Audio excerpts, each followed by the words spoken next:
Hello everyone, this is Joan with Quilters HQ, and today I want to show you how we do binding. We do a lot of quilts here. We've done over 900 since we opened, and so I just want to show you, this is a really small quilt. It's 42 by 42, pretty easy to bind, so it won't take a long time. What you need is scissors, one pin, just one, and this is a compensating foot, and today we're going to be sewing on the TL2010. It's a machine from JUKI. It's a straight stitch sewing machine. It's a semi-industrial, so that's why we get to use the industrial feet. And our ruler from Quilters Select, and our rotary cutter also from Quilters Select. So let's go ahead and get started.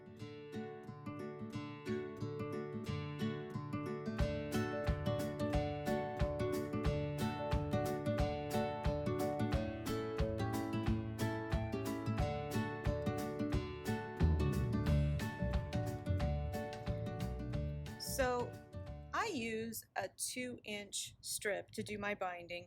I'm going to straighten this up just a little bit here. There is a formula for calculating how much binding you need to quilt your quilt, or bind your quilt, not quilt it.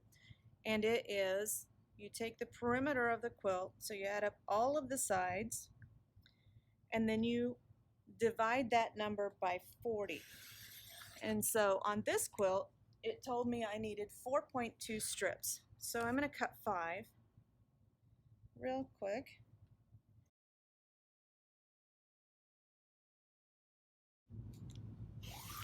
So the reason I like the Quilter Select ruler and rotary cutter, to open and close this, you just tap it. So I'm just going to close it by tapping. And if you look, the ruler doesn't move on your fabric. So we're used to rulers that do this. This one has a coating that grips, and I like it. I think you'll like it too. So go ahead and give them a try. And so we're just going to go over here and sew these together real quick. So come on over.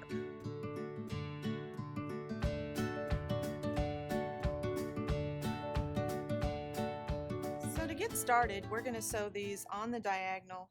Put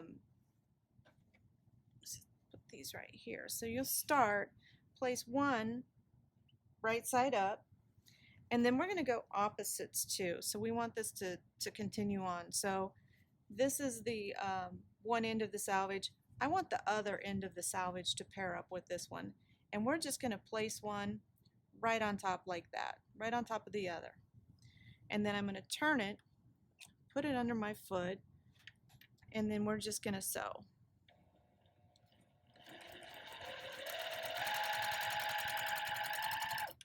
And then leave it there. So this strip, we're going to take it and we're just going to fold it in half. Now we'll have a couple of times to see this. So you're just taking it like this and fold it in half. And again, we have that same side. We're going to pair that up with the other side of the selvage and do the same thing again until we have one continuous strip.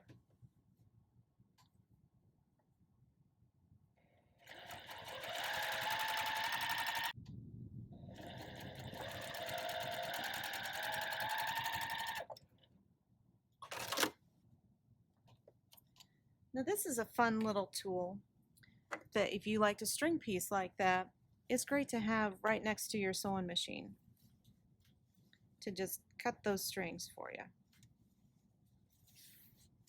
And that's it. Let's go over to the iron and press these.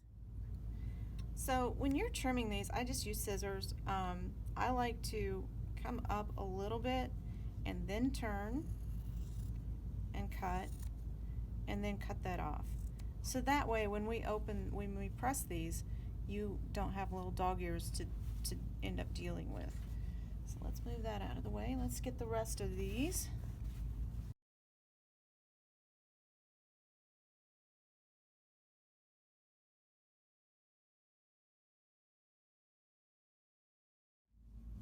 So a lot of you, I know, are used to ironing your seams open for these. We're going to actually press them in one direction because we're using this little machine right here. And so I'm just going to press these real quick, all the same way.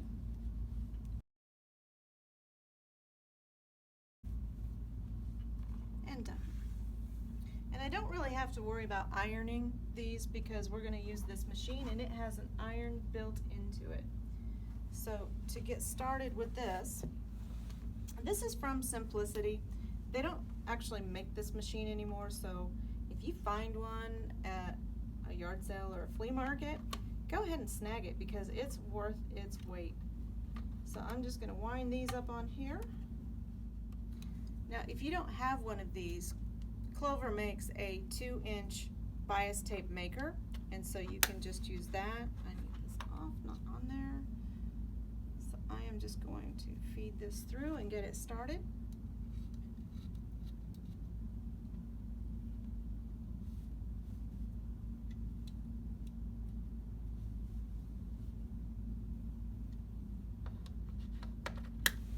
And then this is where the magic happens. And this is how we do so many quilts so quickly for our quilting services. So it takes us about 15 minutes to do a queen size quilt. And this is part of it. This machine just makes the bias tape. This is a straight grain bias, but it makes it just super fast and super easy.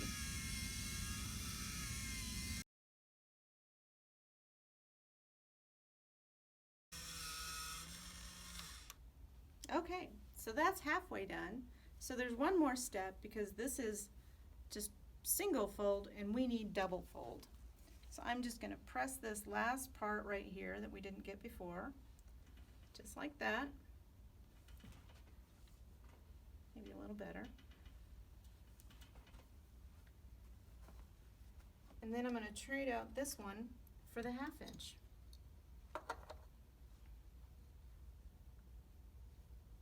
And I'm just going to pre-fold it as it goes through.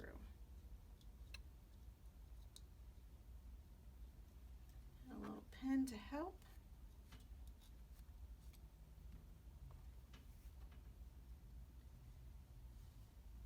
And see how nicely that's folded. And so this is going to iron that flat like that as it comes through this roller.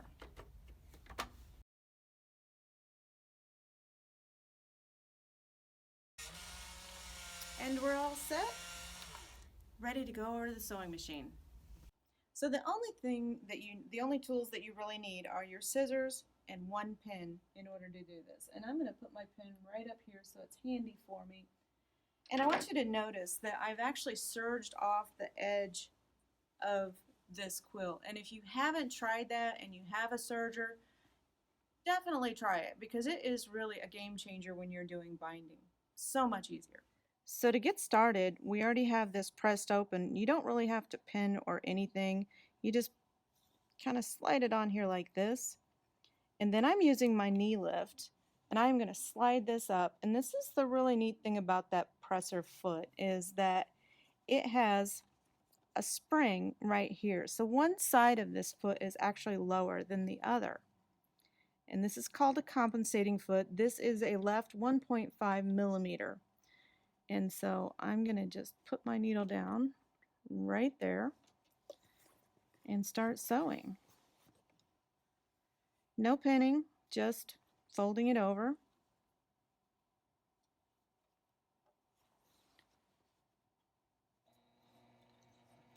I'm going to do a couple of blocking stitches.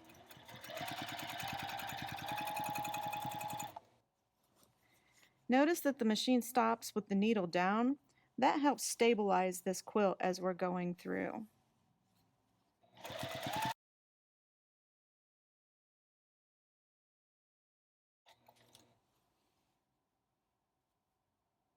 Now when I come up close to this edge, I'm going to sew right to the very edge of this.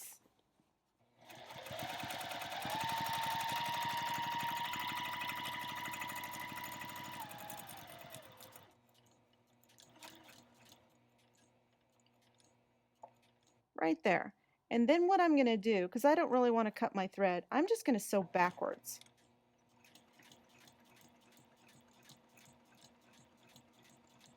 about that far is fine. And then to get that perfect miter, I'm just going to fold this over. And again, line it up so that it's wrapped around. I'm going to grab my pin and I'm going to pull that miter forward on both sides. Not going to pin it, just going to sew right up to it.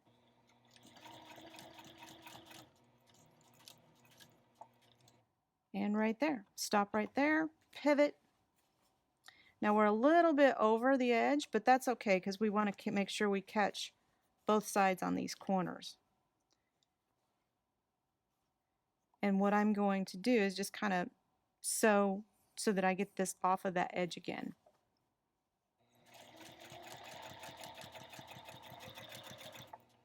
So if you notice now, that foot is off the edge, and then I can just continue to sew this row.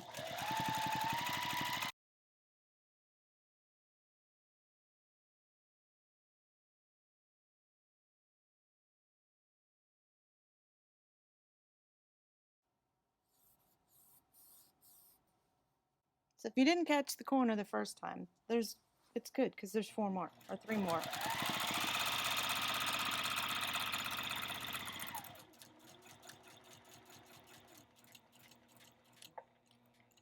And again, I sewed right up to the edge of the fabric or the quilt, and I'm going to sew backwards to give myself just enough room to make that turn.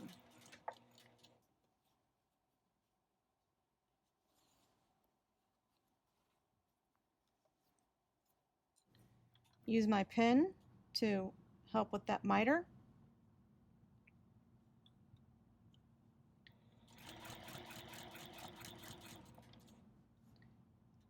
And one more stitch. There we go.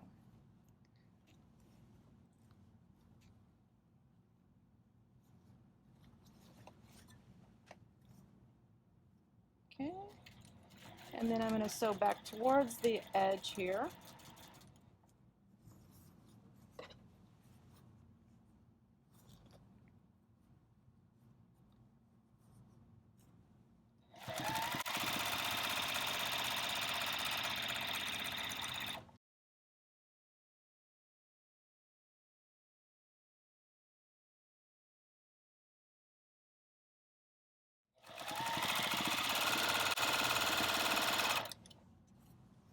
And so I'm going to sew till I leave myself about 8 to 10 inches. You don't really need a lot of room, but you want to leave yourself enough extra so that if there's a little bit of extra binding, you can work that in. So I'm going to sew to probably about here.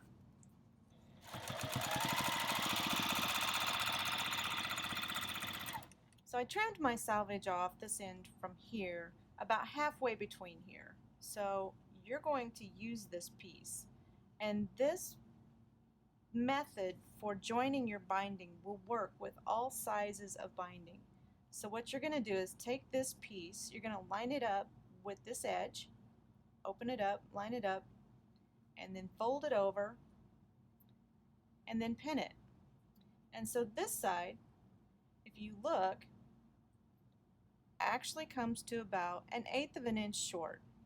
So when you're cutting this, you're actually going to line it up over the fold, put your thumbnail right there to mark your spot, bring it out,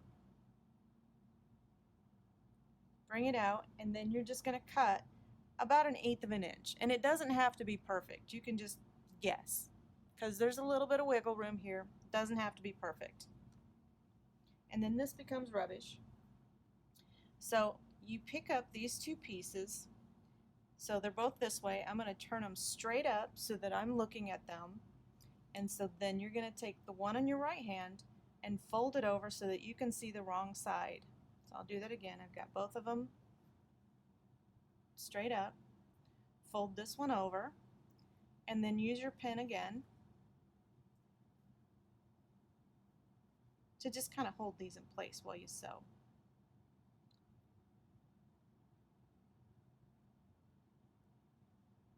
Now I like to tell people when you're doing these, always point, this is your arrow, point towards the throat of your machine so that you know you're sewing in the right direction. And just like when we started joining these pieces, we're going to sew from corner to corner, right there.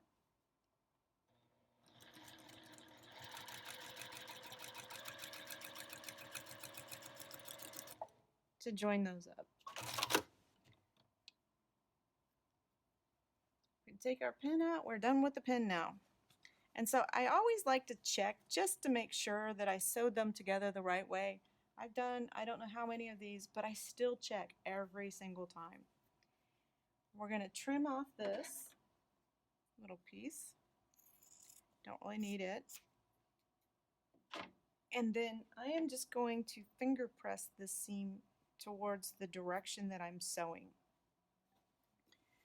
And so to add some stability while I'm getting this lined up again, I'm actually going to put it in the machine and put my needle down to hold it in place. And so then I'm just going to kind of fold that around. See how perfectly it lines up when you do this method, just like that. Pretty easy to do. Again, it works with all sizes of bindings. I'm going to do a couple of lock stitches and then just sew the rest of it.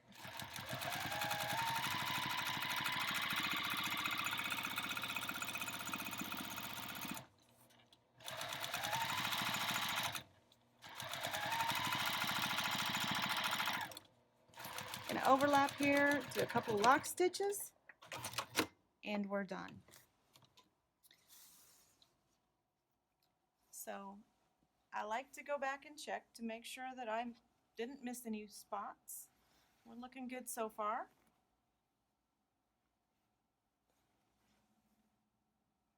And 4. So this is pretty easy. It's a pretty easy method. And I think you'll like it. You can see how quickly you can bind a quilt.